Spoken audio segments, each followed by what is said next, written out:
Hey everybody, it's Jesse Blaze Snider. Welcome to another awesome episode of Everything They Don't Want You to Know. I've been having a little bit of a hard time breaking down some of these things, some of these laws, which are so fucking important and vital for your understanding of the universe that you are living in. I mean, it might sound like trivial shit to learn the law of rhythm, but dude, this is everything. This is your life. I've been slowly teaching the universal laws and the Hermetic principles, and I cannot state, I cannot understate how important this stuff is. Everything that you are dealing with in your reality is conceptual, and it kind of tends to take a lot of learning to really get to the point where you can understand that. But the concept of rhythm, as we start to talk about it today, I think is a great teacher for understanding this universe that you're living in. The universe is in a constant state of rhythm. One of the biggest, and like really this is the big thing, you have to understand that rhythms are large things. I argue with climate change people, not because I understand what they believe they're looking at. We just cannot really have any perspective on the moment we're in until we have a full perspective of the rhythm. And the rhythm for weather, climate on planet Earth, who's to say that the ant equivalent human beings on planet Earth are capable of living long enough or looking back far enough to actually see what a full rhythm of this planet looks like. So as we look back as far as we can look back, and we say, oh, look, based on as far as we can look back, there seems to be a rhythm. Well, there's a decent amount of holes in that, and there's no way to prove that we are not on a larger rhythm, which would mean we could go any number of places from here. Also, as we talked about in previous episodes, they're fucking with the weather. They've been fucking with the weather. They've had this technology for ages. All this fucking droughts in freaking California. This is them fucking with the weather. So as they sit there and they're like, global warming, and they're actively fucking with the weather, yeah, I have my doubts about that. Now, to understand the universe and the law of rhythm, let's start with rhythm number one, which really ultimately begins with the Big Bang. Now, I've talked to you before about how the Big Bang, the true Big Bang, takes place on the other side of existence, and it's a Big Bang of consciousness, and it's not really like this Big Bang of expansion, physical things like we have here, but it's the totality of knowledge coming to life on the other side of things. But when the physical thing happens, what occurs is a torus. The molecules explode out from one direction. They rise in sort of a spiraling pattern. And if you visualize an apple, right? So coming from the stem of the apple, we visualize the center of the apple beneath the stem. So blowing up from the center of the apple, all these molecules take a path as they spread out, and they go along the outside of the apple in a little spiral pattern. And as they come down the side of the apple, they come up again into the bottom where it tucks into that center, and then they go back inside to recapitulate. So at first you have everything together in one little thing, right? And then it blows up, it goes out, it explores out as far as it can, and then it comes right back into the center. And now, if you understand how dimensions and so many other things work, you can see this now as actually just one octave of a creation. Here's one whole thing. We go around, we explore, we come back in. And then what do? We do the same thing again, just now on a new density, on a new level above the one that we came from. And the one that we're in now, we probably came from one that was below this. Start out close together, move far away, explore all the space, slowly but surely come back to one thing again. That is the rhythm of the universe that we are living in. Now, within that universe, there is a smaller rhythm. Again, understanding the rhythms of things can give us better perspective on the reality that we're living in so that we can properly apply ourselves and our minds to our reality. The smaller rhythm is just activity and rest. Activity and rest. Activity and rest, which essentially comes from the other side of creation, which there's the sleeping God, and then there's the part of the God that is sleeping that has come awake and has thought of things and has led to this creation.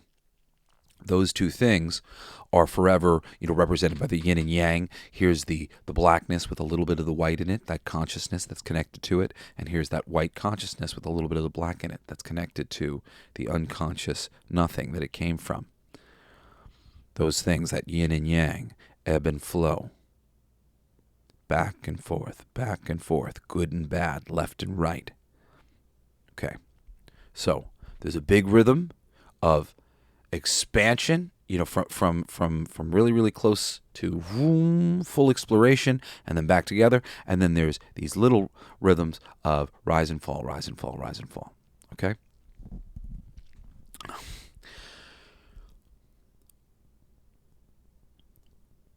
No matter what you do, no matter what you think, you are...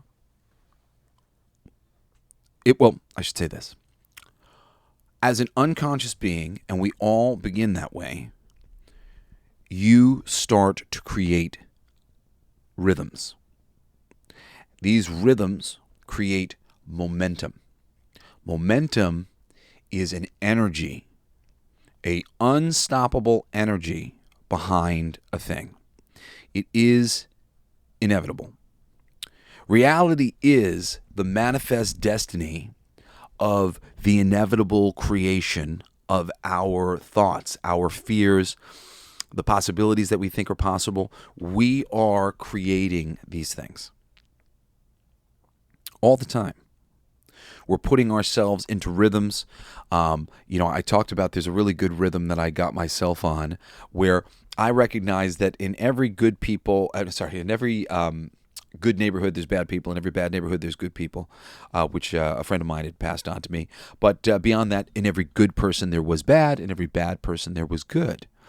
And that meant that even if I met the worst person on the street, theoretically speaking, if I got them at the right time, we might come about, a good conversation, make each other laugh, learn something from one another.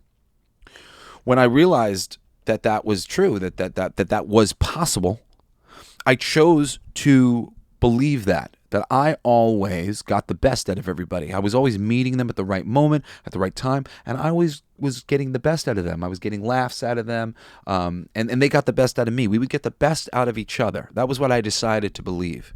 And I swear to you, when I decided this, it changed my whole life. I barely ever have any negative interactions with people, cashiers or people in public. And, it always goes well. And it's because I believe I will. And I've seen it work. It's really been the clearest, number one with a bullet, for me, of like, wow, this works. I believe that. I believed it was possible. And I'm choosing to believe that. And it has proved itself out over and over again. And it wasn't always like that for me. I used to have bad interactions with the police and stuff, and I don't have bad interactions with the cops. I always have good interactions with the cops now. Granted, I had long hair, and there were certain chips on my shoulder that I had. But again, the chip on my shoulder, I got rid of the chip on my shoulder in general with anybody, and I was like, no, I always get good things from people. They're going to like me. I'm going to like them. It's going to be good. That is a rhythm that I put myself on. Prior to that, I was in a rhythm that you're probably in right now. I meet the first person that looks a certain way or does a certain thing. I learn about them. I decide they're great or they suck. The next time I come along somebody that's kind of like them, I go, oh, they're probably great, or oh, they probably suck. Right? Now I'm in a rhythm. I'm looking for friends that look like this. I'm imagining enemies that look like this. I'm looking for girlfriends that look like this. I'm imagining crazy stalkers that look like this because I'm slowly but surely trying to guard myself from the world. In comic books, they're just like everything. I just wanted my stuff to be so perfect. So I was constantly, if I do this, that's going to fuck it up. Okay, so I don't want to do that. I got to do this. Got to do it like this. Got to do that. Everything's got to do it. I'm figuring out ways that I got to do it because if I do it any other way, all these ways are poisoned now. Well, that's not really true. Things can happen the way that it didn't happen for you. It didn't happen like that for you. That time. Are you meant to learn this lesson for forever? We seem to think so. We seem to think that these like hard lessons that we learn in life we're meant to learn for forever. We seem to think that we're meant to pass on all those same lessons to our children. And that is a terrible misnomer. All we do is create the same rhythms for our children that we created for ourselves. Recognizing the rhythms that we are under and adjusting them. Oh, hold on. My kids are home. Yeah. Sorry about that. My babies just got home from school. I'm in New York visiting with them for Halloween and my son Cassidy's birthday. Exciting. I'm a father of 4, in case you don't know. And I'm divorced, and I live in California now, and they live in New York. And it took a little getting used to, but figuring out how to do it and, still have a wonderful relationship with my kids and, try to keep everybody happy and, bring home the bacon and do all the things I want to do. So figuring it out. Anyway, talking about rhythms now, guys. Where was I? Let me go back and see. All right, so we were talking about recognizing the rhythms that we're under so that we can adjust how we're reacting to them accordingly. I've said this before. I've got on my YouTube channel. It's Blacklight District Studios. There's like a 14 episode. 14 classes of this thing on universal laws. I talk about like all these things that I'm talking about here, but sometimes in different ways, a little bit more information here or there. And it's really just like hammering home all the universal law stuff. But I spoke a little bit about my relationship with my ex-wife and all of the unconscious momentum that I created by not addressing various difficulty that I had in the relationship sooner. And, to some degree, the breakup of the relationship blew up in my face in so many ways because of how long I sort of waited to address the various, concerns that were in my mind that I wasn't giving enough to. I like to use the metaphor of like the silver balls. If you've ever seen the silver balls, they'll have like 2 little lines of twine, and it'll be a little silver ball, and there'll be a whole row of them. And you lift up one of the silver balls, and it swings, and it hits the other silver ball, hits into the other ones, bup, bup, bup, bup, bup, and then it hits the last one, and the last one goes up, and then that one will swing and hit them back, and they go bup, bup, bup, bup, bup, and it just bup, bup, bup, bup, bup, bup, bup, bup, bup, bup, and it's just all created by the momentum of this initial ball raising. Raise up the one ball, and then that machine's going to play for a little while. Okay? So while we're unconscious people, we are having feelings and having reactions and not necessarily addressing them well. Maybe we get shut down by our parents or our girlfriend or friend, or maybe we're shy and we don't feel like we can express it, or maybe we just don't really understand the emotion and we don't like how it feels and we just kind of like push it away. Well, it's going to come again. I saw this video of they had tied a water bottle to this fan, and it's spinning around, and it's there's two people with blindfolds on, and they're trying to avoid the thing, or they're supposed to. One of the guys is he's like an old man, is the dad, and he's barely moving, and the thing's flying around, and it hits him, and it keeps hitting him, and then it's missing him, and it's missing him, and it's missing him. He's barely moving because it's like, it'll miss him, and then it hits, and it's really like kind of erratically flying around. And he can't figure out like what's happening. All he really has to do is duck down a little bit and move back, but he's just kind of keeping himself in this position, and occasionally he's getting whacked over and over and over again.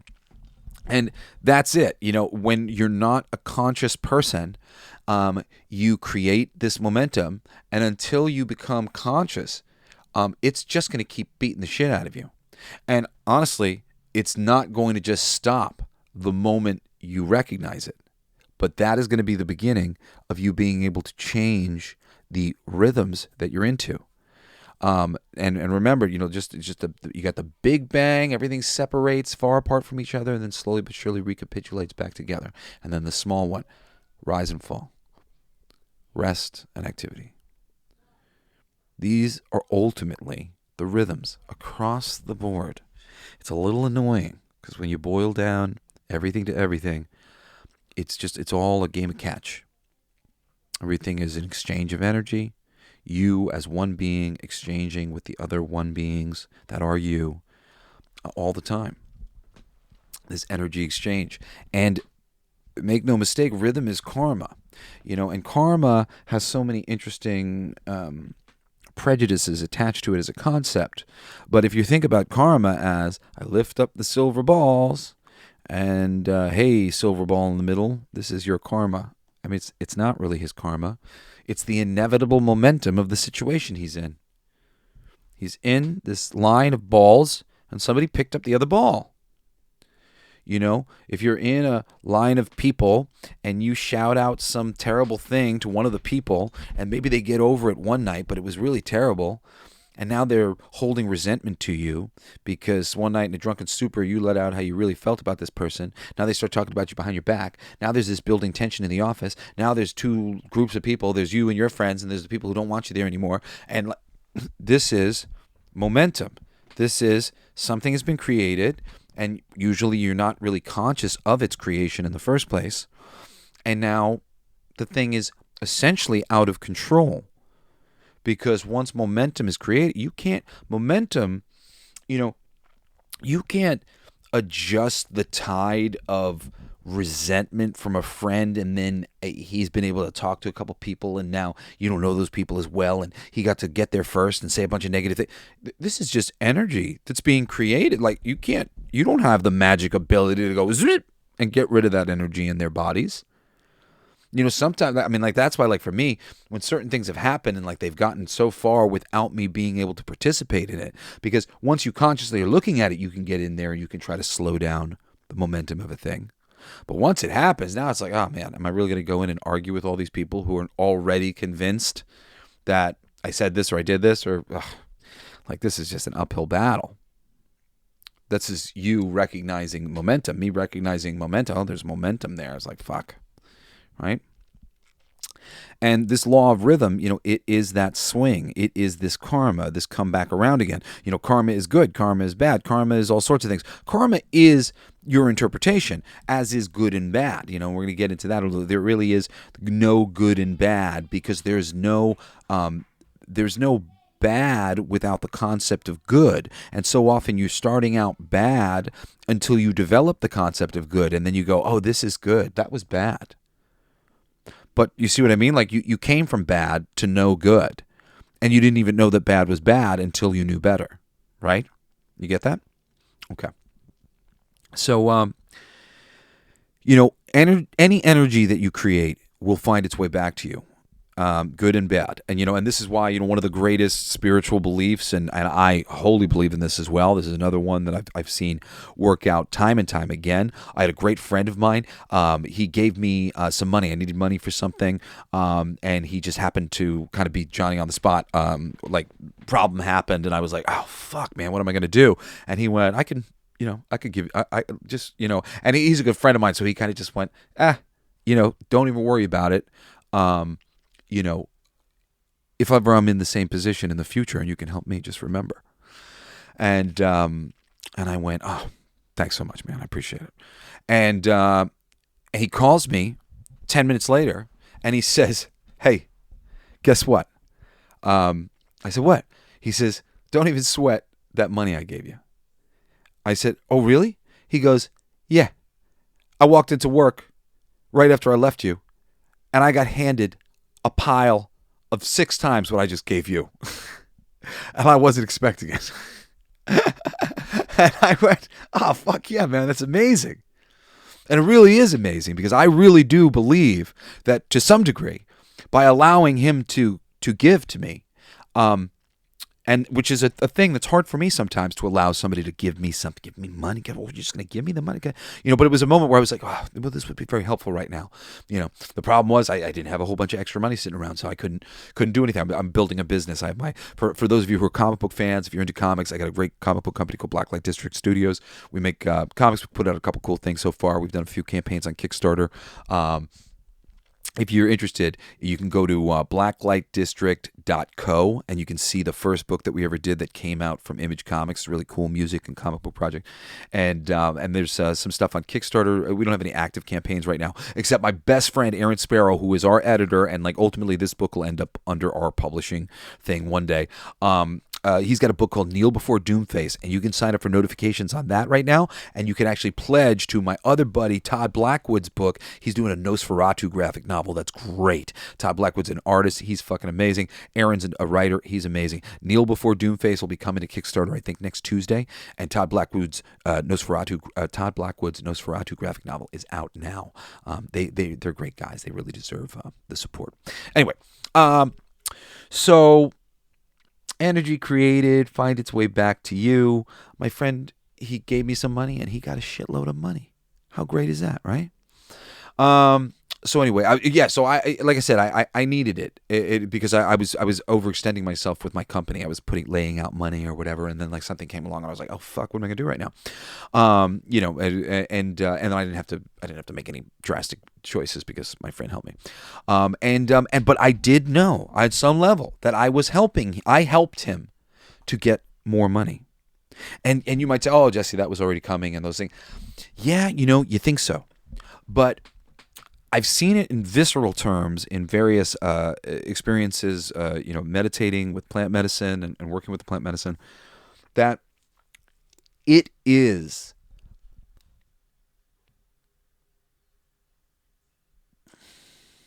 calculated. As much as it just seems like it's a throw of a dice, it's not. And it really is all worked out. And as much as it seems like anything can happen, and anything can to some degree, because we're living in a free will universe, but those free will moments that are statistically 50-50, it could go either way, they're rare. Mostly, you're walking around with your probability kind of all worked out. The math and the various decisions you've made, the karma thing is real, and the rhythms that you get into, it's real. And it's kind of inevitable how much momentum, that thing has, and how far it will take you down this rhythm before you, say, start coming back towards balance in the other direction. And we'll get to some of those little balancing things as I get through my notes coming up here. But the rhythm that you are under is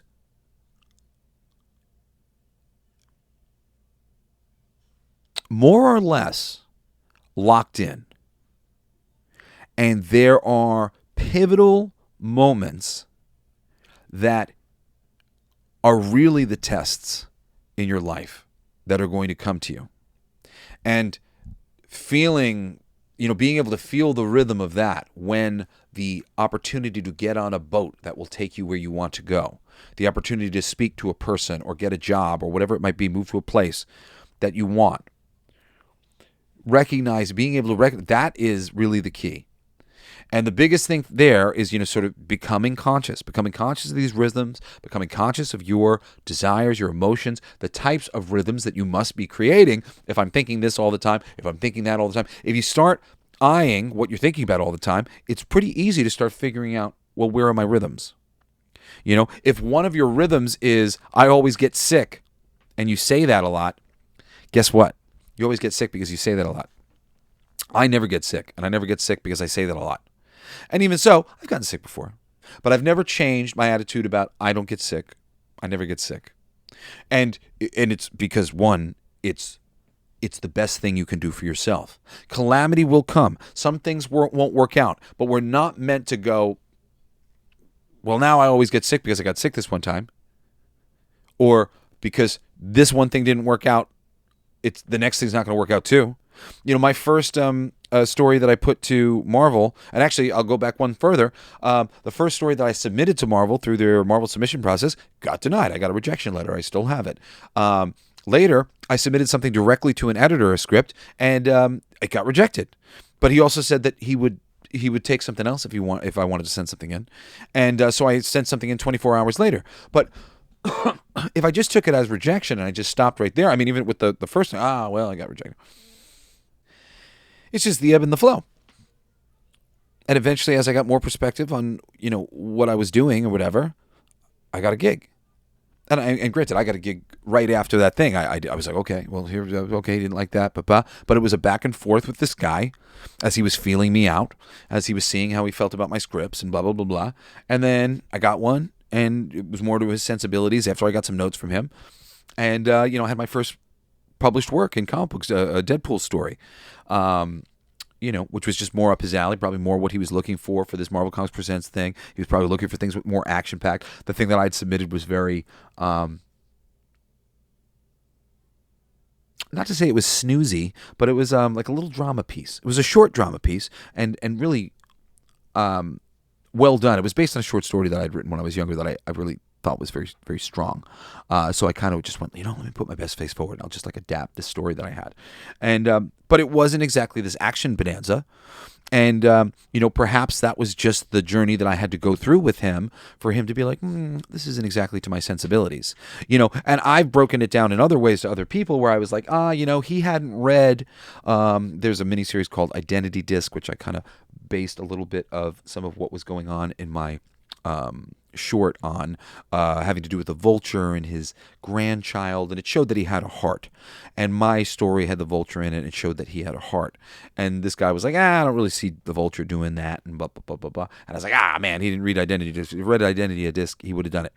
Well, maybe not.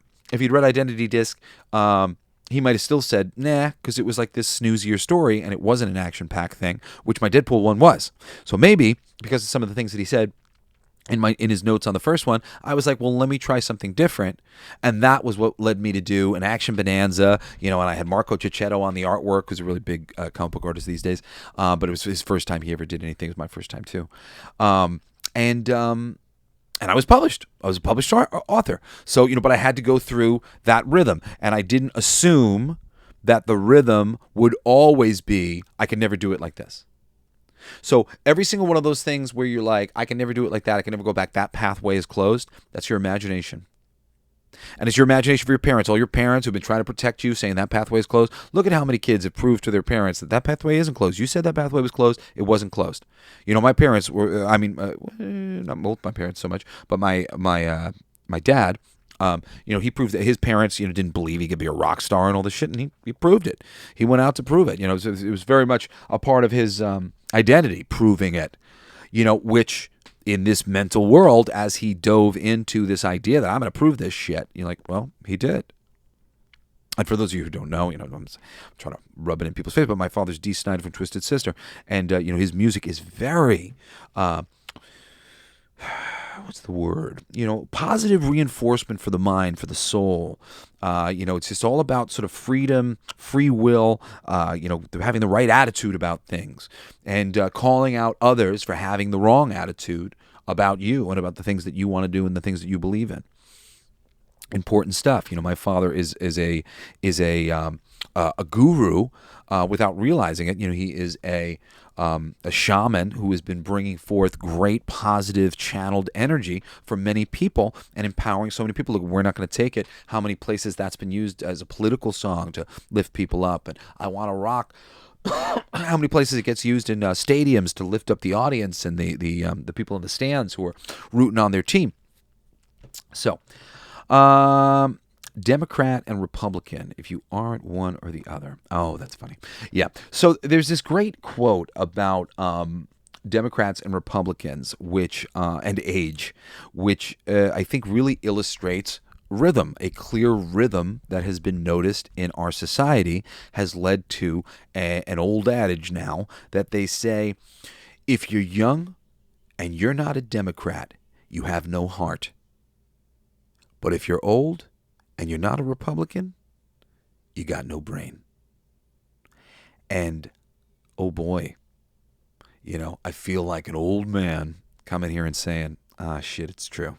Not that I am a Republican. I've always been a centrist. I never called myself a Democrat. I would always say I'm a centrist, but, I lean Democrat, and in general, those are the people that I was looking at supporting. Like I used to like Elizabeth Warren until she very much demonstrated herself to be exactly like everybody else in the system. I was a big Bernie Sanders fan. When I was a true believer. I'm an idealist. So even though I'm a conspiracy theorist guy and I look deeper beneath the surface and I saw plenty of things that were going on, but I was believing a lot of the propaganda from the Democrats. The Democratic Party plays on our bleeding hearts, and they've been doing it for a very long time, enough for this adage to be thought up. A lot of times, the Republicans are, they're the racists, the party of the racists, the party of the... Ultimately, they're the party of the outliers. They're the non-system party. They're the people who don't like the globalist power system. I don't like the globalist power system. So within a system, there's the Democrats are the globalist power system where all of their candidates are supporting global power, a world government sort of situation, that kind of thing, and continuing control of the world by the financial institutions and the corporations that, are sucking money from us. That is essentially what the Democrats want. The Republicans represent smaller businessmen who are often demonized because that's great for the Rothschilds and Rockefellers of the world. Fuck all those Republican businessmen like Ross Perot who want to have more of their hard-earned money. Ross Perot isn't a Rockefeller. He's a guy really trying to have more of his money. He doesn't have enough money. He's trying to fight those Rothschilds and those Rockefellers who are so ahead of the money curve. They're so much richer than even the richest person, than even somebody like Ross Perot, whatever. It's just shameful and insane. But meanwhile, those guys are the people that we go after. We go after their income, not so much the people at the tippy top. The Democrats avoid going after those people because they get thrown liberal bones. Hey, we'll help you arrive at some of the social change that you want in exchange for us getting a stranglehold on the whole globe.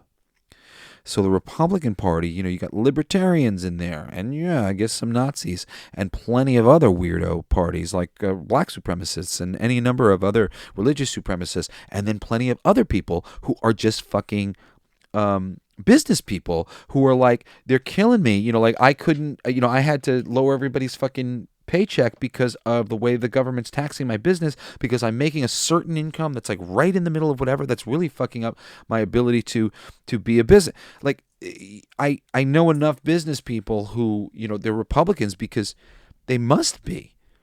These other companies, this other group of people, they're not considering them really in any way, shape, or form.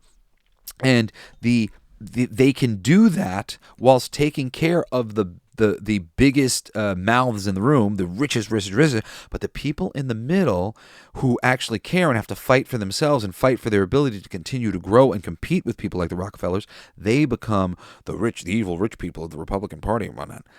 Granted, there are plenty of Republican candidates who are also bought by the globalists. Both Bushes, the Bush family, they're all related.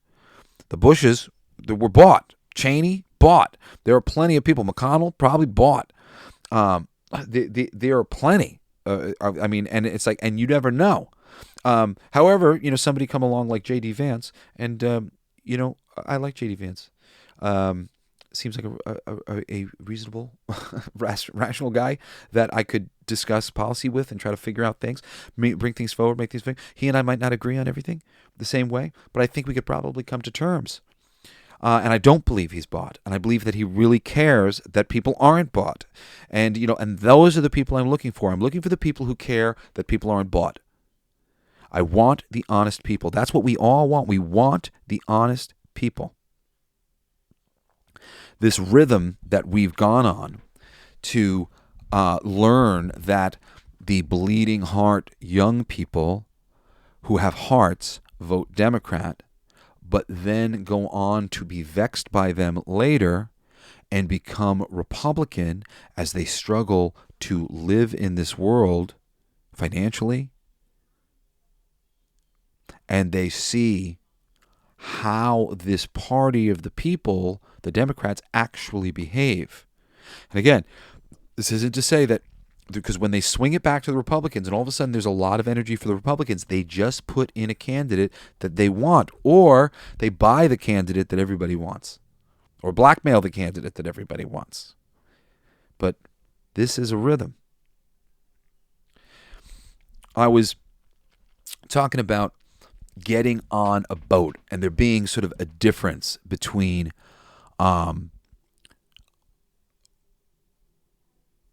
well, actually, was I talking about the boat? What metaphor was I using? Well, whatever. I guess this one works. Let's talk about that joke. I told a joke last time, maybe a couple episodes ago, about the guy. He's on his roof because it's raining and he's going to drown, and he starts praying to God to save him. And then a rowboat comes by, and he's like, "Nah, God's going to save me." A bigger boat comes by. They throw him a life preserver. No, God's going to save me. Finally, a helicopter comes. He says, "God's going to save me." And a few minutes later, he drowns. He gets up to heaven. He goes, "God, what the fuck? I told you we were going to save me. You made me look like a fool." And God says, "I sent 2 boats and a helicopter, man." Right? He sent 2 boats. So this guy didn't take the right inspired action, right? That's when we were talking about it. The inspired action is to take this thing. Now, there's another thing, though, where you take the boat too hard.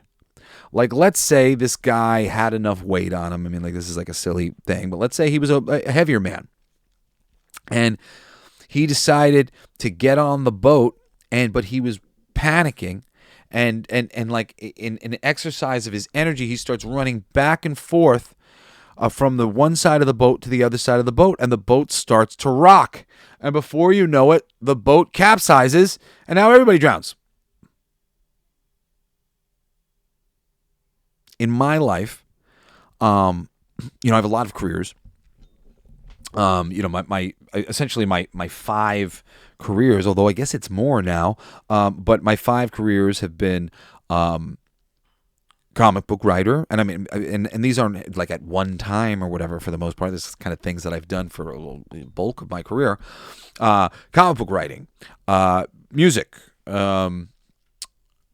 television hosting, voiceovers, and I'm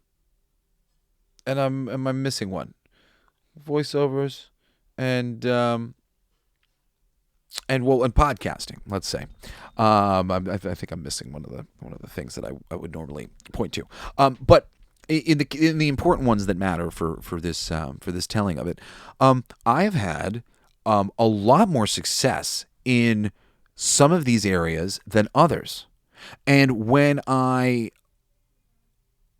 became a plant medicine man and a student of all of these universal laws and esoteric wisdom, I started to really look at, well, why? Why am I such a prolific voiceover actor?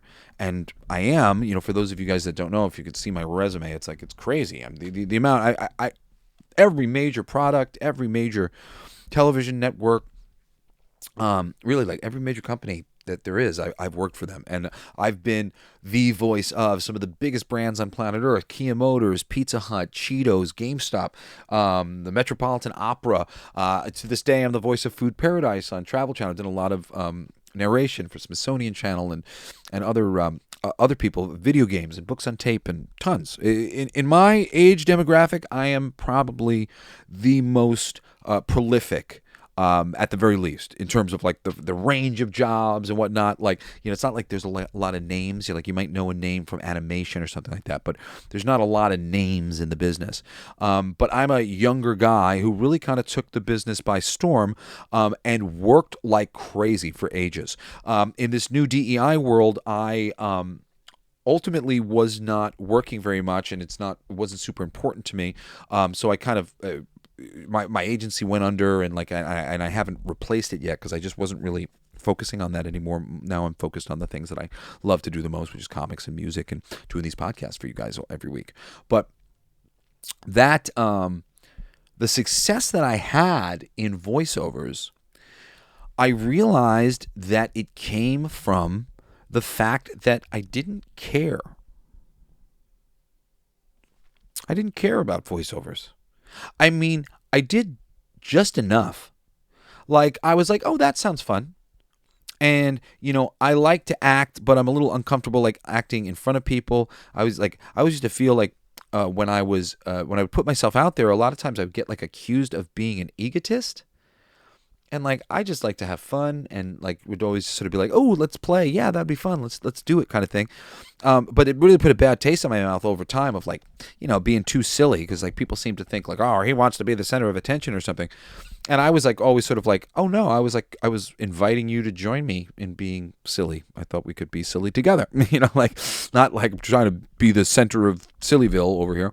But I like being silly and having fun, doing a little acting, whatever. So voiceover was like, "Oh, cool, that'd be fun. Cool, that great work if I can get it, right?" And it came. It came, and it came. I'm a high, well, not high six figures, but I'm a low six figures. It seems high for me when I think about how much money I was making. But low six-figure voiceover actor at various times. It ebbs and flows. So you'll go a few years making that kind of money, and then like things will die out for a little while. I in 2008 things fell apart for me, and then fell off for a while, and then I came back to major prominence within like 3-4 years of that when I moved to California and I had access to more jobs again. So these things ebb and flow, but really, voiceover has been bonanza for me. So was hosting. Not quite the moneymaker that voiceovers was, but hosting. I mean, they called me, what was the nickname? My agent, my agent's assistant. He went on to be like a bigger agent at a different agency, or no, maybe the same agency, just in LA, and be no longer be assistant. He's his own agent now, and he had called me like the callback king or some stupid shit. Maybe it wasn't the callback king, but it was like the callback man or something having to do with how many callbacks I would get. People would see me and they go, "Yeah, we'd like to see Jesse again." Again, like, it doesn't really mean anything to me to even tell you this, even though I'm, probably says, "Oh, we're going to brag about how you're a callback king." I'm not actually. I'm really just talking to you about how success for me came in this place where I didn't really have powerful feelings or emotions. In the places where I did have powerful feelings and emotions, my comic book career and my music career, oh man, like the stories and the tribulations. And I've had success. I've written for Marvel, I've written for DC, I've written for Disney Pixar, I've written for the Muppets, and every other little comic book company under the sun. In music, I've had plenty of success. Music placed on tons of things on ESPN and in film and other TV shows and stuff. Been able to play some great concerts, open up for some great people. Perform on television. Things like that. I've had plenty of success. However, like in the case of music, a lot of times I really didn't like a lot of the success I would get or I would be offered. The only reason why there's a reality show called Rock the Cradle, which I appeared alongside my father. Sometimes really was me performing as his child against these other children of rock stars. The only reason I did that was because voiceovers had been going so good at the time, and music had become such a frustration for me that I had decided I was going to quit. And I was like, I prepared everybody in my life. I told them like, yeah, I'm doing great with voiceover. I really like doing it. I'll still make music, but I'm just going to do it for fun. So there's like less stress on me, and just like make stuff that I like. And I'm just not going to like fret about being a musician, like as a professional. And everybody was kind of like, yeah, it seems like a practical choice or whatever. Seems to make sense because you're doing so good in voiceover. And then I went on Rock the Cradle, and I had such a good showing on the show that literally, like, my friends and my family very sweetly demanded that I not give up on my pursuit of music, that I had what it took, and that I shouldn't end my bit. But this desire for me to have a career in music, to prove that I could do what my dad could do, that I was his equal, that was important to me. Like as a child, I just always felt like I was so beneath him, kind of thing. And I just wanted to bring myself into a place where I personally, that little kid in me felt comfortable next to him. Like it was okay for me to stand beside him. And somewhere along the way, making music, seemed like that was the thing. But I cared about that so much that there's so many things that got in the way, both from getting in the way of opportunities that I wouldn't have gotten in the way of when it came to voiceover or hosting, because I didn't care that much about voiceover or hosting. Yeah, sure, I'll host your show about such and such, or I'll host that commercial about whatever. I can make money for that. I know I'll do a good job for you guys. You guys will be happy. I'll be happy. Great. On it goes. Hey, we want to sign you, but we want to turn you into Bon Jovi. I don't want to be Bon Jovi. No, I'm not Bon Jovi. I'm a freedom fighter. Okay. If I cared a little bit less about that thing, I might have been like, okay, cool, let me get in there. And then maybe I can show them something. Maybe I can form a hybrid. Maybe, I can try to give them what I want, but I'll also give them what I'm looking for. And I'll show them something that's even better than that thing that they're thinking about. I was thinking in small terms. It's got to be this. It's got to be that. I don't know about that. There was a time where we were getting offers from what I would consider to be now like some of the most major independent record labels, but it was at a time when independent record labels weren't major yet. Like there weren't, independent record labels weren't really doing anything. There were the big labels, but the big labels were falling apart, and there were these new little labels that were rising up, and we were getting offered record deals from them. But from my perspective as D. Snider's son, these little indie and I'm sorry, calling myself, it's annoying. I don't like to be thought of as D. Snider's son, but I'm saying like this little boy who was like raised this certain way, he's thinking this way, and it seemed to me, well, not like, oh, there's a stepping stone, which is how I should have looked at it, but I was like, well, this is like an independent record label. It's like, I need to go to a major record label in order to prove what I want to prove, right? So all sorts of little different things that I might have been overthinking really, got in the way. Whereas in the hosting world and in the voiceover world, there's no reason for these things to get in the way. My desire to win an Eisner in comics and to really prove to everybody what a great writer I was, I'm really good. I really believe that, there's sort of like a tippy top. There's a precipice that you get to, or not a precipice, but like there's a top that you can get to in writing, and it's really being able to connect to your intuition and retrieve from the sky the gold, get the infinitely great energies, have soul and play guitar and connect to the other side and really pull down the inspiration, and I can do that. And I love writing, and I love framing things out, and I have great ideas, and I knew that I could go into the comic book world and I could bring so much to them, and as far as I was concerned, I was like, I was filled up cornucopias of ideas and things that I knew would play to the audience because I was a fan and I read very deeply. And when I decided I was going to write for them, I studied more and more so that I wanted to know more. I wanted to know everything so that I could do everything so that I would be the best. Like I worked hard to be the thing. I was the thing. And it didn't even matter that I was the thing because I didn't understand the law of rhythm. I didn't understand the momentum that I was creating by all of this muscling of all these things, trying to force everything. I couldn't force these things. Instead of it being forced, it would throw me, out of the fucking room. It's like I like to imagine it actually as a huge swinging log. Like if you imagine a big log, like a tree, and cut down, but a big one, something that weighs like couple tons, and you got big rope attached to on one side, and you got big rope attached to the other side, and then it's hanging from the ceiling, and you pull it from one side and you swing it, and here comes that fucking piece of log right for your face. You're gonna slow down that momentum? How are you gonna slow that down? Like that's really how you got to think about momentum. Like, oh fuck, here it comes, get out of its fucking way. The momentum is, the rhythm is, this path is from here to here. It's coming through. And if I am here trying to fight it, I'm going to get the shit kicked out of me. And that's what happened. with like every comic project and stuff. Like I used to say, and it's true, there was like a major ball dropped with every single thing I've ever had published.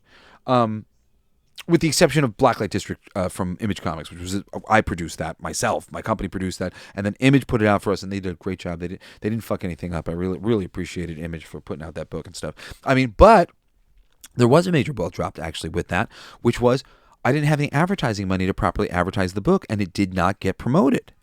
So a book that's great and whatever else, and everything's perfect about it, but a tree falls in the forest, no one's there to hear it. Does it make a sound? No. And really, generally, people don't know the Blacklight District book. And the Blacklight District book is great. It's free on blacklightdistrict.co if you go check it out. I couldn't afford the M at the time, but it's still up there as an art installation. There's 6 songs, and you can go check it out.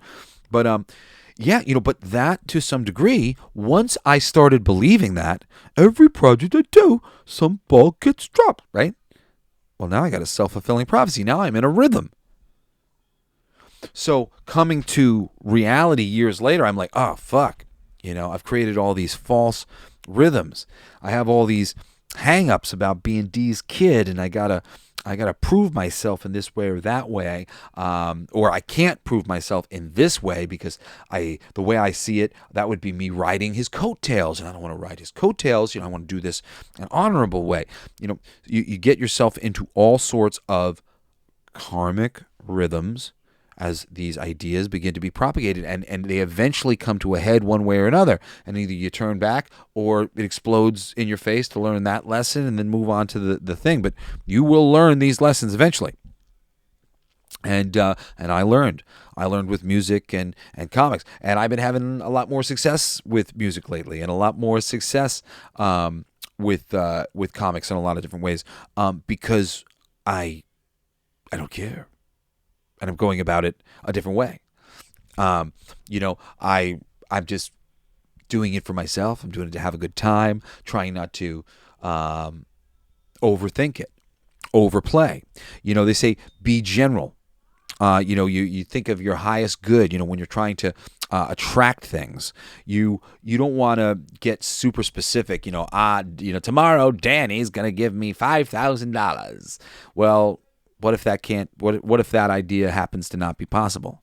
However, if you go tomorrow, somehow a big sum of money is going to come into me. Well, great. Now we can get $4,982 from Greg or somebody else. There was an amazing video on the I don't know, came across like my feed on social media or something like that, and it was this guy. He was going around and he was giving money to pay people's rent for that month. And he opens the door on this guy and he says, I'm sorry, this is a bizarre question. He's like, what do you pay for your rent here?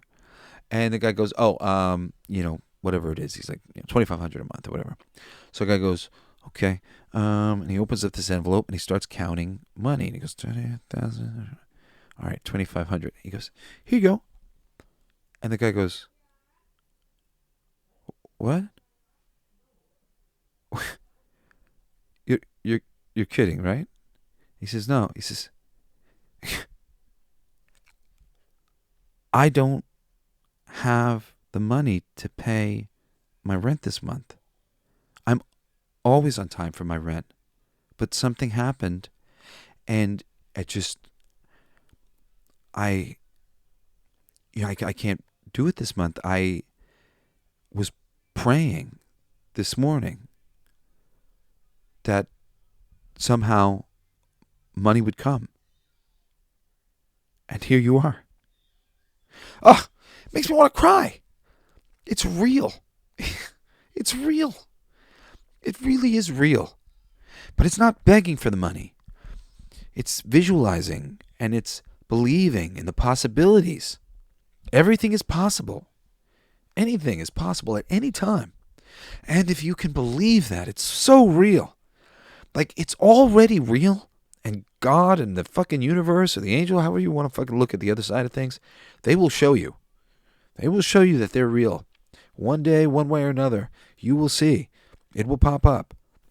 But when you can believe that anything can happen at any time, it does. an incredible thing happened to me today. And I like to think it's because I never stopped believing in an ideal that I think I'm actually going to realize. I can't even believe it, that I'm going to realize the ideal that I've believed for so long. It's almost scary. But it's great. Feels great. Just sort of, me and my ex-wife, we sort of made amends. I mean, she was always amended with me as far as I was concerned, but she told me some things that really showed that she had forgiven me. And we've been such good friends our whole lives. And lately, it's been a little bit more like that, and it's been great. I love being her friend. We've been friends for so long, you know. We've seen so many of the same movies and, you know, like some of the same things. And, you know, I like to make her laugh. She's my buddy. We're buddies. That wasn't the problem in our relationship. And then something happened this morning where, you know, she spoke to me about some things, and it was a miracle.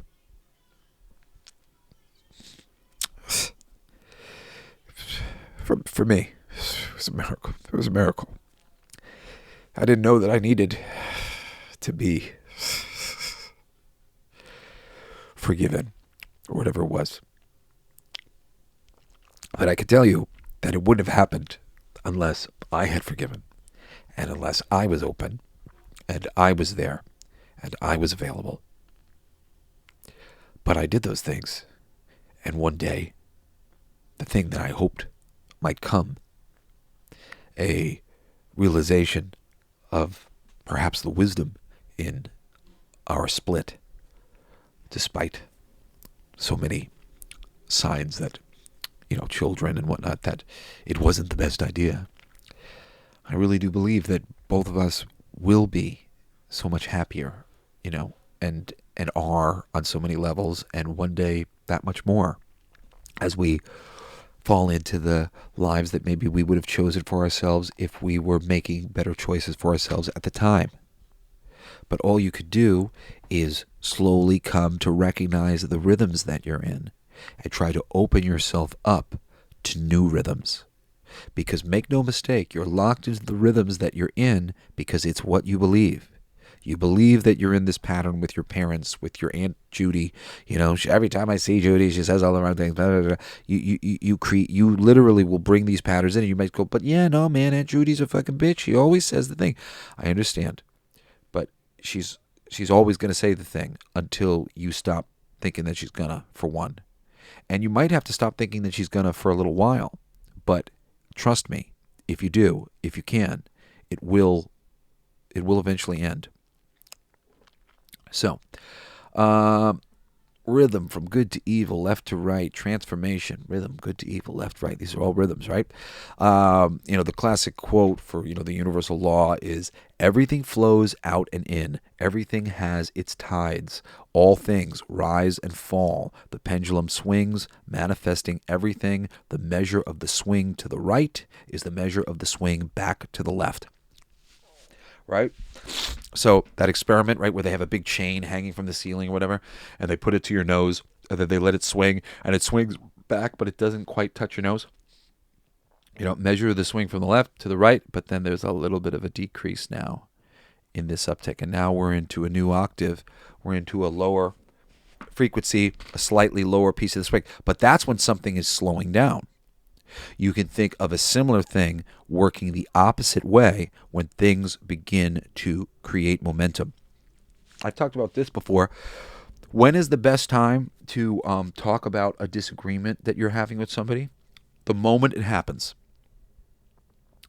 If you do not act on something that is bothersome to you, that is sort of that you view as negative, in the moment that it happens, this thing will create momentum outside of you, outside of yourself, outside of them, and it will manifest in other ways. When you finally tell this person that you're upset with them, when you say, I've been upset for the past 3 months, you've been upset for 3 months? That momentum of your being upset for 3 months, it goes over to them, psychically, empathically, and also very consciously from them going, what? For 3 months this person has thought bad thoughts about me? This is momentum being created. Now what's happening? Maybe they react more defensively. Maybe if you just told them in the moment, there wouldn't have been a big deal. They would have been, oh, I'm sorry about that, man. I didn't mean it. It just gets like fixed.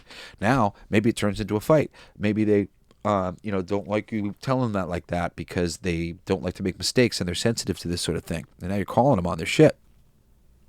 It's something that happens. So astrology and horoscopes are all about rhythms. And people who, I've said this quote before, the it's millionaires don't do their horoscopes, billionaires do. Horoscopes, astrology, it's all about rhythms. It's about the planets flying around our friggin' heads, spinning around in this galaxy, and all of the momentum and energy that they have. You can't affect Saturn, but Saturn's going to affect you. And these, depending on when you're born, like, I'm not going to get deep into horoscopes here, especially because we're already like an hour into the show, and I'm going to want to try to wrap it up in the next 15 minutes. But there's plenty of places that you can go to get deep understanding of horoscopes. There's a wonderful app called The Pattern that I used to follow, and you can put in yourself, you can put in your family, and it'll tell you what's going on inside you. Like every time you open it, you'll be like, wow, they're right. I am kind of feeling XYZ. And all they're doing is they're looking at the patterns of the moon and the planets and the stars in the sky to give you an idea about how this energy of these momentum of these planets in the sky might be affecting you. If this kind of momentum of all these objects spinning around all these heavenly bodies, you can imagine that momentum that you create between friends and family is also constantly spinning around and not exactly going anywhere until it, something is done with it, until it transmutes into something else, a deeper love and understanding, or gets worse, turns into a fight or whatever it might be. Planets affecting momentum of the universe. Yes. Associations between heavenly bodies and our physical bodies. Yes. Another thing that is worth looking into, but I'm not going to get into in great detail right here.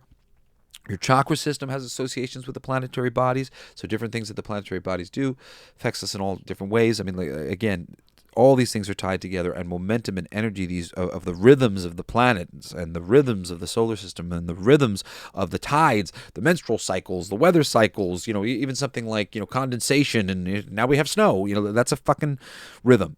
And the weather cycle of, growth and decay, the seasons, the months, the number patterns, counting by twos, counting by tens, counting by dozens, counting in general, sleeping, waking up. Can you avoid sleeping and waking up? What happens if you avoid sleeping and waking up? Right? Oh, there's a big swing back the other way, right? I didn't sleep enough. So I'm exhausted. Oh, hey, Bobby, you don't look so good, man. Oh, yeah, I haven't slept in 2 days. 2 days. And then what happens? Bobby goes to sleep, and he sleeps at least for like time and a half of what time he slept for, because his body wants to get some more sleep. And time and a half is probably just enough, because the bulk of that extra sleep that he's getting is a whole bunch of extra REM in the middle that he wouldn't have necessarily gotten. The REM sleep's the deepest sleep, so he'd probably get away with like, all right, so now I slept 12 hours, 10 hours, whatever, and I feel better. But there's a swing back. You don't eat, you don't do something for a while. There's a swing. There's a swing back to a correction of this thing, because you're holding up the works of what the natural rhythm is supposed to be. So just apply that to everything about what happens when you're stopping yourself from going to sleep, but it's a rhythm. Well, that rhythm eventually comes back to kick you in the ass, whether it's a relationship and you're not figuring out what to do with it or how to work it out, with your friend or with a girlfriend or parents, family, whatever. Okay, so what happens if you do? Is there a powerful swing back? Of course. Okay, so sleeping. Can you stop the rhythm of Saturn or even the season?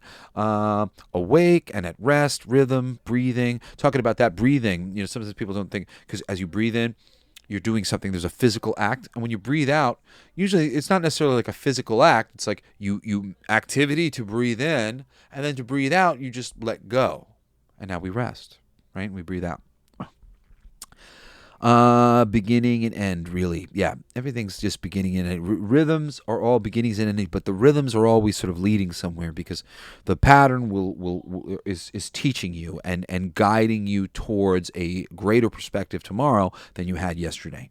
A couple other things that you could think of like this, of various rhythms that you might be on. Your job schedule. I show up Monday, I work 9 to 5, and I do that every Friday, and then on the weekends, and you might be in some sort of rhythm there. I like to buy comics, and you'd go on Wednesdays when comic books come out, but Saturday night or Sunday night usually, there would be websites that would release, these are the books that are coming out this week, and then so Sunday night I go website and I watch that, and I'd be in a rhythm. I go check these website on Sunday, then Wednesday I go to the store, I get my books, and then I read my bookstore and thing. I'd have a rhythm for reading my books. Going to the supermarket, you might have a rhythm for that, and what supermarket you go to, that's part of your rhythm.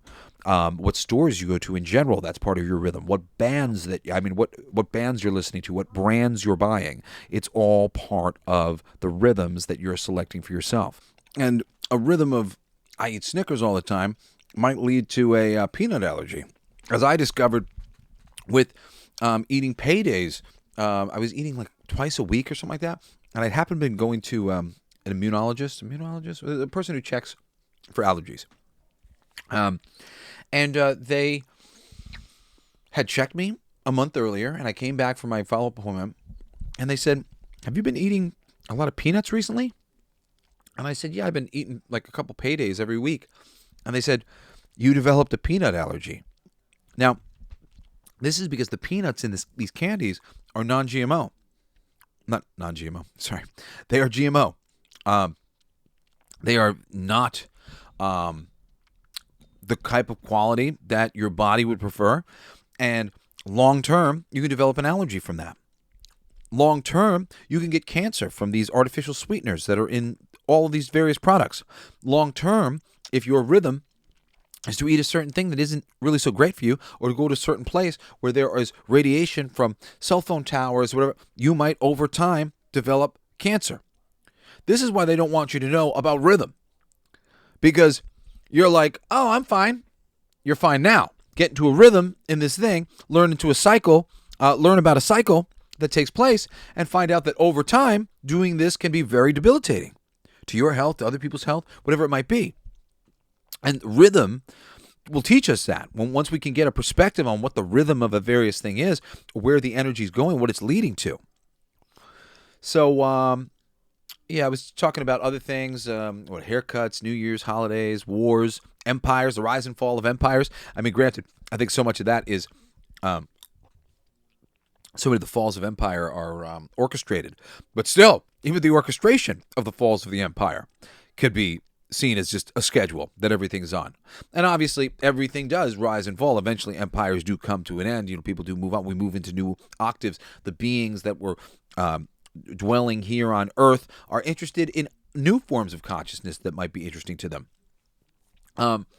But eclipses and moon cycles, tide cycles, caterpillar to butterflies, these are all universal rhythms. Studying horoscopes can help you get ahead of your rhythms. Yes, that's why you want to. You get deep into the horoscopes and you can start to go, oh, next week is a good time for doing things. The week after that is a good time for rest. Okay, I'm going to go on vacation during that week, and I'm going to get that new project started that week, the other week, when it's the good time for doing things. That's the type of stuff that you can figure out from studying horoscopes. We want to work with the rhythm of the universe like Bruce Lee. Bruce Lee famously said, be like water, my friend. What does the water do? It may crash against the rocks, but it disperses and all the energy goes around the rock. Doesn't go through it. It goes around. It bends. So, and that's a great metaphor for, not letting that log, when it's flying towards your head, take off your head. You flow like water around it or with it or whatever. And in that way, you can best cooperate with the universe to get what you want based on the reality of what momentum and energy is there waiting for you to play with. Bad to good, ignorance to understanding. And we don't know that bad is bad until we know what is good. All things reflect off of one another to reach us and them. I was saying that before about, good and bad and having to kind of, you're in a situation, and then when you get to the better situation, now you could label that previous situation as bad. Essentially, in a universe with only one situation, there's nothing bad.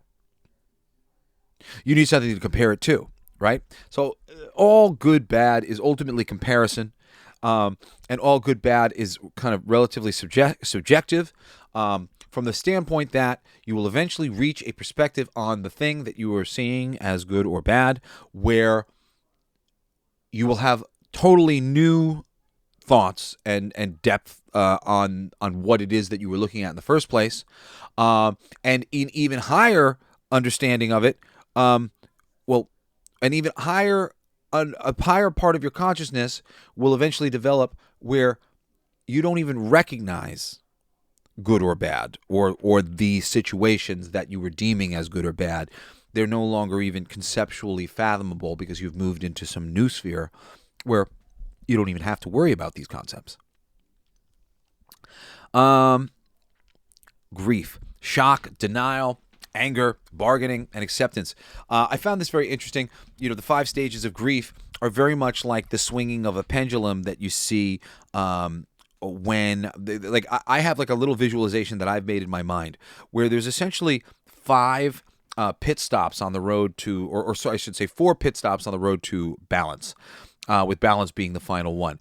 And the 4 pit stops are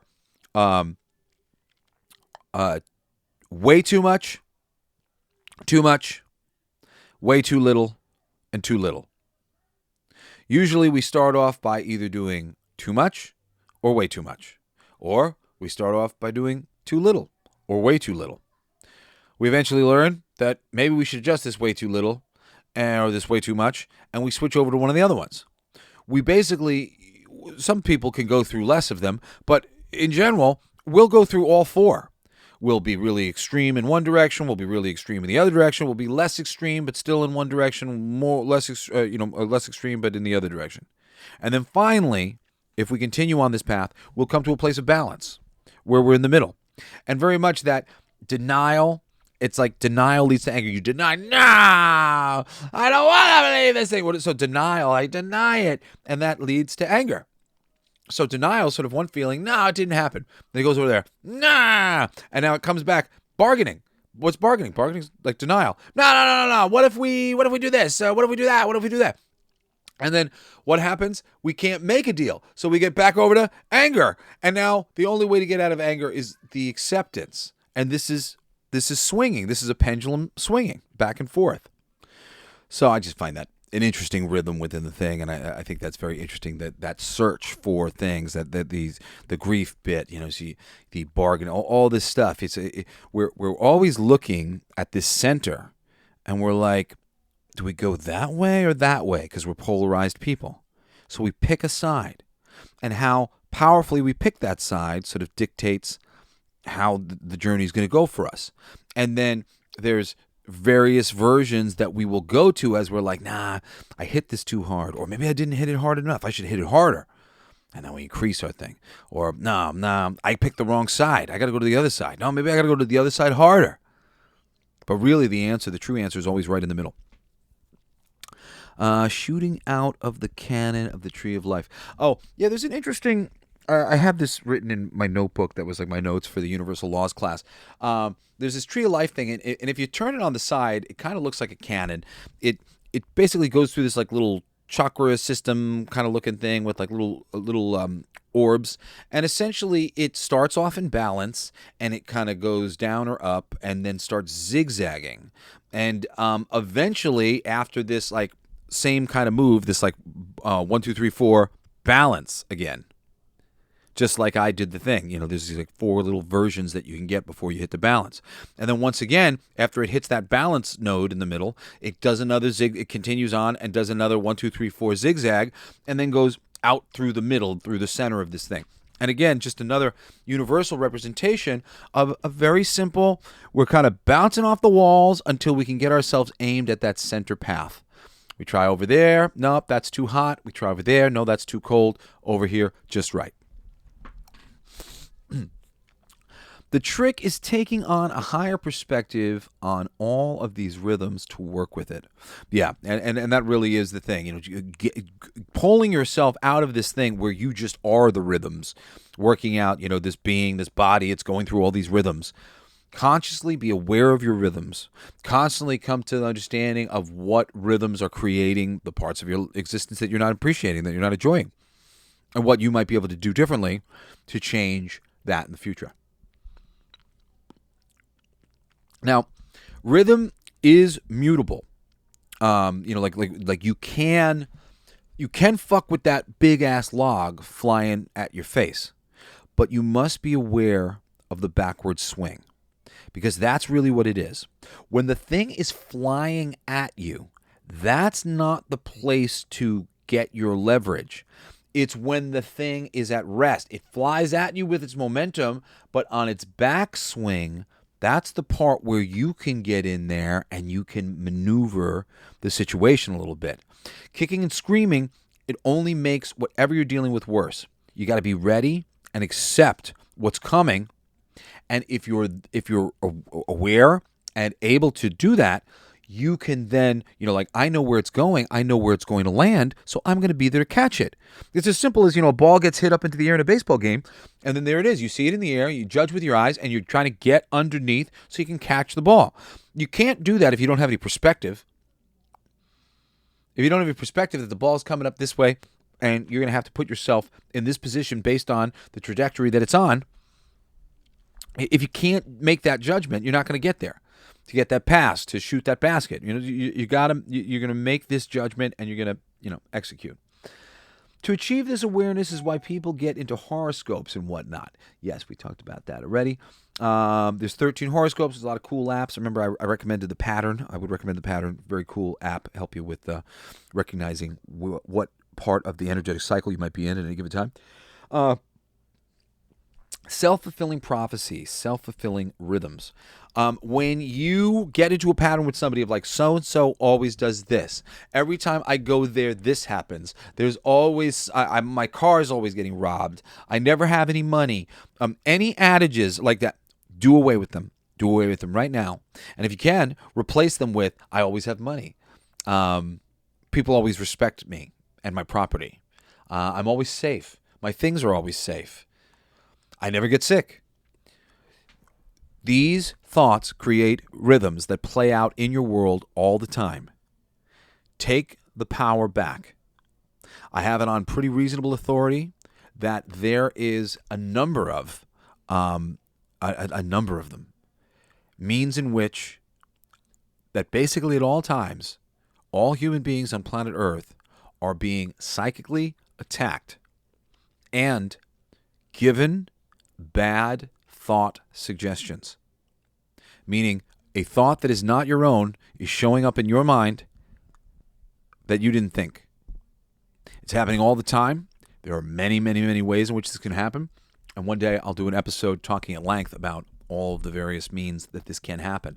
I know it's been happening to me for a very long time. It's been happening for my child. The more sensitive you are, the more open you are to some of these negative influences, especially because there are interests on planet Earth that would like to keep our vibrations down, especially the really high vibrating people on planet Earth. They don't want us to access our powers and abilities and things that we can all do here on Earth when we know what we really are, which are a bunch of fucking digitally created people, essentially. We're a bunch of computer structures. We can rewrite our wiring, we can rewrite our programming as soon as we have the proper perspective and know how to do so. So, that's the place that I'm trying to get you guys to. And you want your self-fulfilling prophecies to bring about the world that you want, not the world that you don't want. My girlfriend, I love her so much. She often will say, something will go wrong, and then she'll say a whole bunch of sentences about, well, now this is going to happen, and this is going to happen, and this is going to happen, and this is going to happen.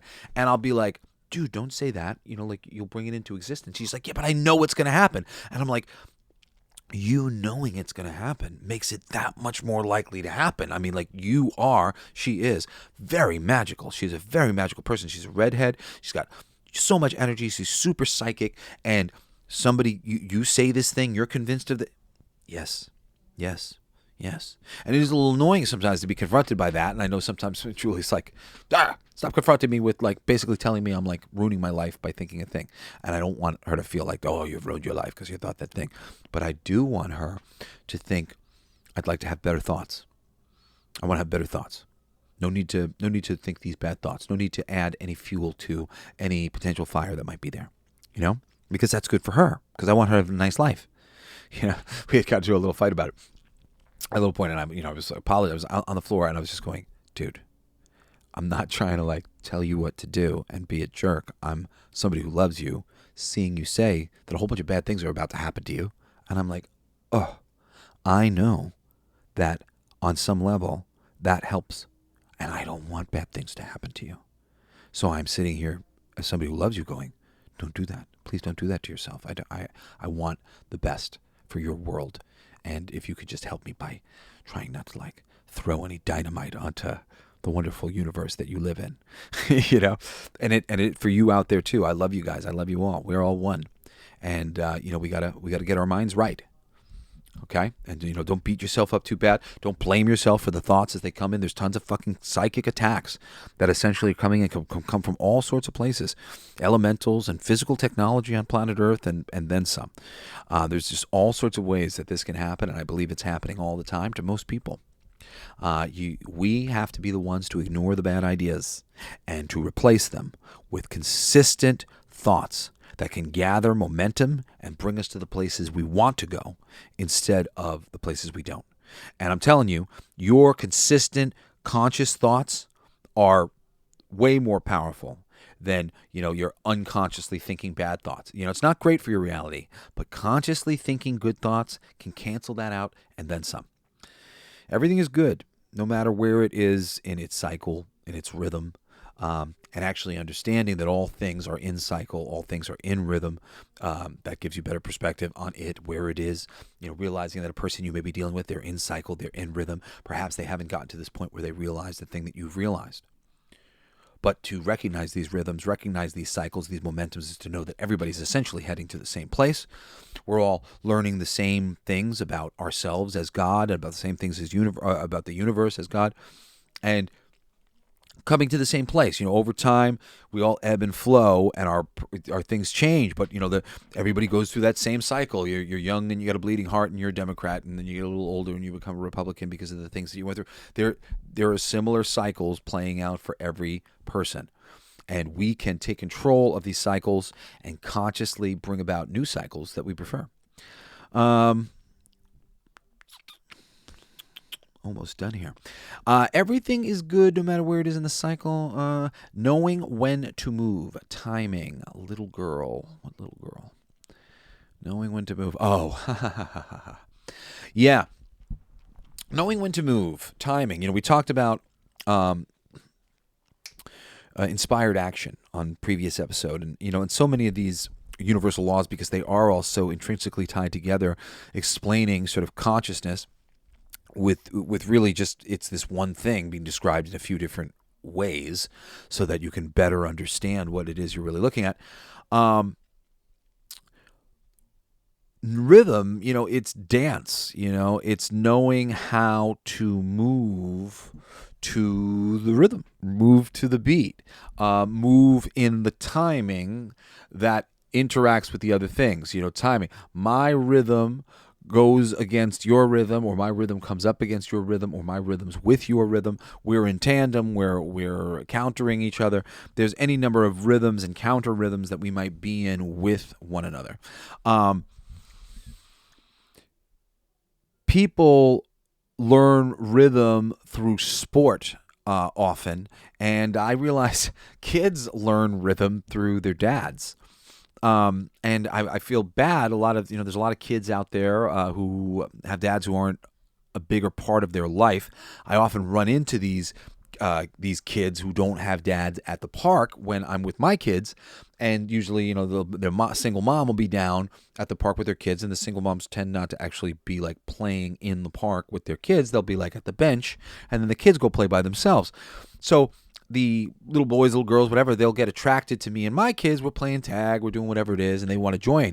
And then very quickly, I always kind of know the kids who don't have dads, because they get really clingy with me, and they start trying to make deep bonds with me as quickly as humanly possible, because like there he is, there's a man, and he's nice and he's playful and he's available and all this stuff, and it's very sweet. It can get a little bit to the thing where at a certain point I'll usually go, all right guys, let's get out of here, because I'm feeling uncomfortable. Like I had a kid who was I had my daughter on my lap for the swing, because there was only one swing left, and I said, oh, here, come sit on my lap and we'll do there's like a scissor swing kind of thing where like my mom used to do it with me when I was a little kid.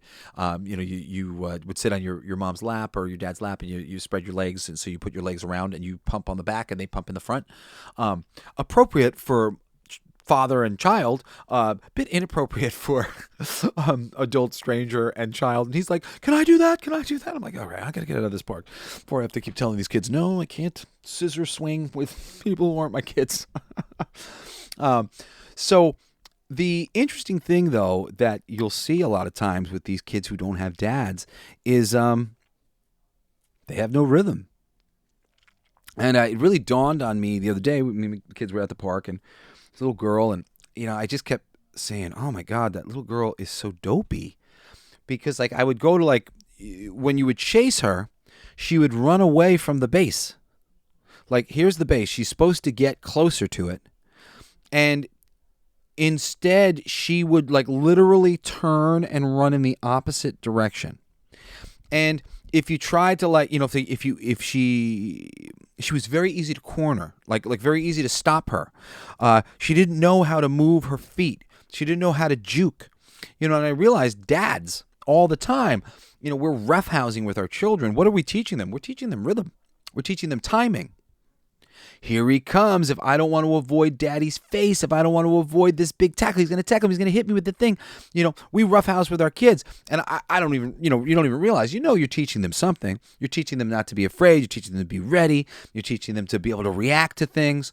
And a lot of these kids who don't have the dads getting in there, getting physical with them, they're not learning some of this, spatial awareness and what the timing is. When do I want to move? When do I want to stop? When do I want to go? Oh, damn it. He got me. But dad gets in there, he starts chasing you around. Yeah, the first few times you don't know what to do, and you make him fool of yourself or whatever, but eventually you start to get better at avoiding him. My kids are fast now. I'm really fast, and I've been making them chase me. So you bet your life they're going to be getting fast. It helps. It's just going to push them to that next level. And it's going to help teach them their own timing and their own perspective on what's fast and what is quick, and their perspective on what's fast and what will lead to their own rhythms on what will be fast in the future and all these things. And as one day they go, perhaps I could be faster, they can change their whole mind. All right, I'm coming to my last little note here. The best music is representative of real rhythms in our reality, both physical and conceptual. Yeah, this is a great one to end on. We'll be talking more about music next week, because we'll be talking about the law of correspondence, and that really gets into a lot of music talk. But there's so many beats, whether it's ba ba ba ba ba ba ba ba, right?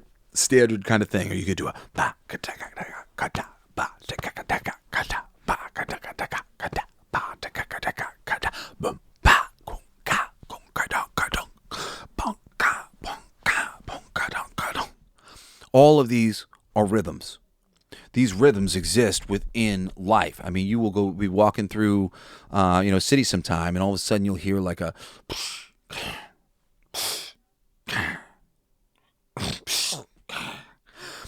and it's some machine that's operating, and basically it's consistently putting out this song.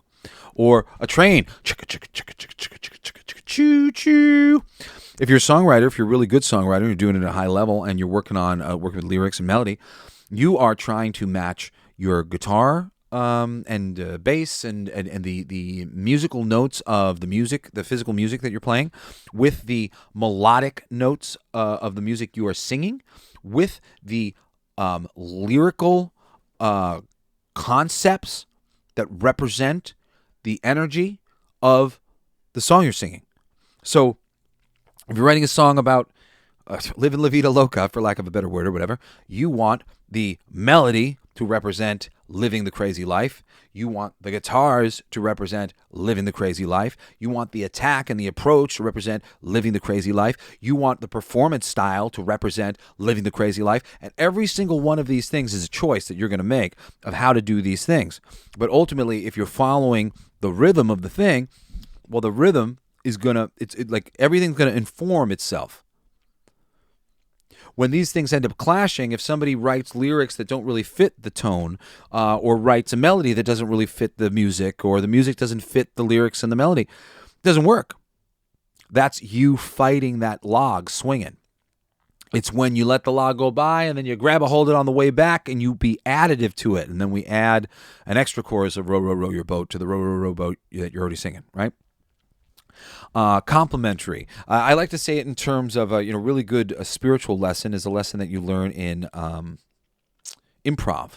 Improv, they have a rule when somebody is improving with somebody else that no matter what they say or do, you always answer with a yes and.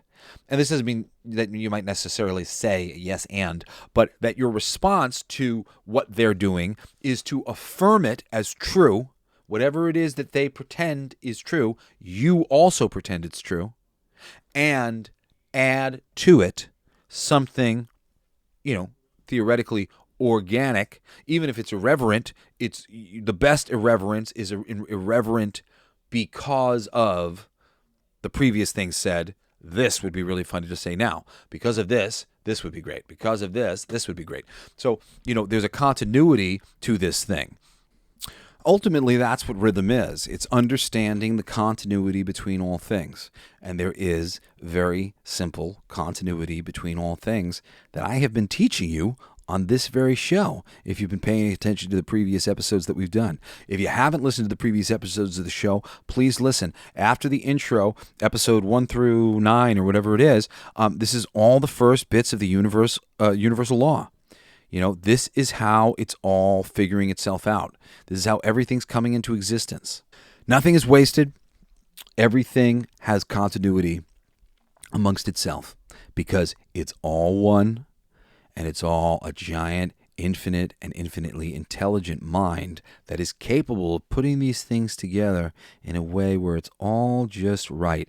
Everything's perfect and important and small and meaningless. It's both. It's all the things at once. Anyway, I've loved talking to you today. I took you guys well over my usual hour, but this is sometimes the subject matter is caused for more conversation, and I just want this to be whatever's the most natural thing for us to be talking about. Anyway, I'm going to be getting into the law of correspondence next week. I think you guys know about my Wednesday and Saturday Coolest Geek Alive show, which is my geek culture show. If you're a geek like me, you should check that out. Wednesdays, I usually talk about crazy shit going on in the geek culture world, and then Saturdays, I do I promote a show or a film that I think is really great. I'm doing an episode on Tulsa King in just a little bit. And then every Monday I do a show called All Your Favorite Bands Suck. I hope you'll join me. There's like 50 episodes of that one so far. There's a ton of different bands that you can get into. And it's literally just me taking you through the career highlights of a great band that I love and saying, this is why you should love them. Check out this song, check out this song, check out this one. Anyway, it's a lot of fun. If you love music, check it out. Otherwise, just please join me again next Friday for another fucking awesome episode of Everything They Don't Want You to Know. Peace.